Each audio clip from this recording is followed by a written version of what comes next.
इंदौर में मैकेनिक का काम करने वाले अमित यादव ने डिजिटल लेंडिंग ऐप से 40,000 रुपए का लोन लिया।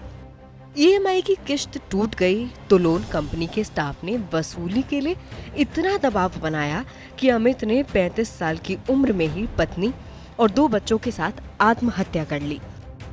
देश में ये सिर्फ अमित की ही कहानी नहीं है। लोन वसूली के दबाव में आत्महत्या के मामले आए दिन सुर्खियों में रहते हैं।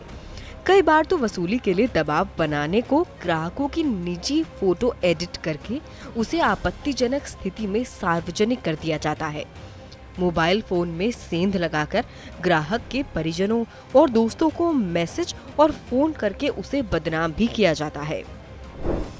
नेशनल क्राइम रिकॉर्ड्स ब्यूरो की ताज़ा रिपोर्ट बताती है कि कोरोना महामारी शुरू होने के बाद आत्महत्या के मामले तेजी से बढ़े हैं। इनमें से करीब 25,000 लोग ऐसे थे जो नौकरी छूट जाने या आमदनी रुक जाने के बाद कर्ज लेने को मजबूर हुए। इस कर्ज का समय पर भुगतान नहीं हुआ तो इन्हें बुरी तरह से उत्पीड़ित किया गया।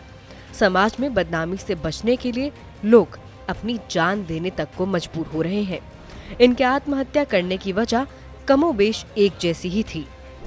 एक रिपोर्ट के अनुसार देश में 600 से ज्यादा ऐप इल्लीगल यानी कि अवैध रूप से कर्ज बांटने का धंधा कर रही हैं।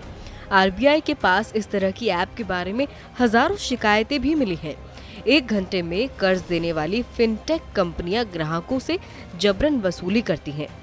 डिजिटल लेंडिंग के नाम पर चल रही धोखाधड़ी पर लगाम लगाने के लिए बैंकिंग नियामक आरबीआई ने सख्त कदम उठाए हैं। आम लोगों के साथ हो रही ठगी पर कैसे लगाम लगाई जाए, इसके लिए आरबीआई नियामकीय ढांचा तैयार कर रहा है। लोगों को ठगी की घटनाओं से बचाने के लिए डिजिटल लेंडिंग से जुड़े दिशा निर्देश जारी किए हैं। लेकिन डिजिटल लेंडिंग की वसूली करने वालों की मनमानी कब तक रुकेगी, ये सवाल अब भी बरकरार है। टैक्स और इन्वेस्टमेंट एक्सपर्ट बलवंत जैन कहते हैं कि फर्जी रूप से कारोबार कर रही डिजिटल लेंडिंग कंपनियां रोजाना के आधार पर ब्याज और पेनल्टी वसूलती हैं। इनके जाल में ज्यादातर वही लोग फंसते हैं जिनकी बैंक से लोन लेने के लिए पर्याप्त कागजात नहीं होते।